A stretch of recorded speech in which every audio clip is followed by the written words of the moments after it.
मंडळी, big boss मराठीचं 5वं पर्व सध्या चांगलंच गाजतंय. वादविवादापासून प्रेमापर्यंतचा प्रवास प्रेक्षक एन्जॉय करताना दिसतायत. तर बिग बॉस मराठीचा होस्ट बदलण्यापासून ते सदस्यांपर्यंत अनेक सरप्राईजेस या सीझनमध्ये पाहायला मिळत आहे. रील स्टार सूरज चव्हाणही यंदाच्या नव्या पर्वात सहभागी झाला आहे. गोलीगत धोका म्हणून बिग बॉसच्या घरात एंट्री घेतलेल्या सूरजला पाहून घरातील सदस्यांबरोबर चाहतेही आश्चर्यचकित झाले.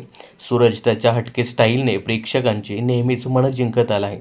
यासोबतच सूरजने बिग बॉसच्या घरात त्याच्या वैयक्तिक आयुष्याबाबतही अनेक खुलासेही केले आहेत. तर गोलीगत धोका म्हणत बुक्कीत टेंगूळ देणाऱ्या सूरजला प्रेमात गोलीगत धोका मिळाला आहे. नुकताच त्याने बिग बॉसच्या घरात हा खुलासा केला आहे. तर बिग बॉसच्या घरातील सूरजचा एक व्हिडिओ समोर आला आहे. यामध्ये सूरज निक्की आणि छोटा पुढारीशी बोलताना दिसतोय. यामध्ये निक्की सूरजला प्रेमात धोका मिळालाय का असं विचारताना दिसते. त्यावर सूरज प्रेमात गोलीगत धोका मिळाल्याचं कबूल करताना दिसतोय.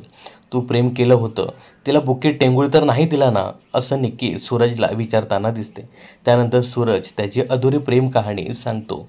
सूरज म्हणतो, माझ्याबरोबर ती चांगली राहायची, बोलायची, पण तिला नंतर दुसरा चांगला गोरापान मुलगा आवडला. मग ती लगेच मला सोडून गेली आणि मलाच तिने गोलीगत धोका दिला. मला खूप राग आला होता. मी तेव्हाच ठरवलं की काहीही बनवून दाखवणार.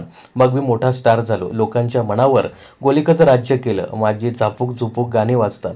त्यानंतर निक्की त्याला त्या मुलीचं नाव आणि तिला कधी परत बघितलं का असं विचारते. त्यावर सूरज म्हणतो की नाही बघितलं. तिचं नाव सांगणार नाही. तिचं आता चांगलं चाललंय. उलट मला आता भारी वाटतंय. ती तिच्या आयुष्यात खुश आहे.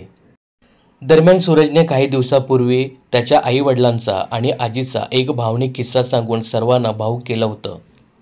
तर बिग बॉस मराठीच्या घरातील सूरज चव्हाणचा खेळ तुम्हाला आवडतो का हे कमेंट्स करून नक्की सांगा. मनोरंजन क्षेत्रातील अशाच फिल्मी अपडेट जाणून घेण्यासाठी चॅनलला सबस्क्राईब आणि फॉलो करायला विसरू नका.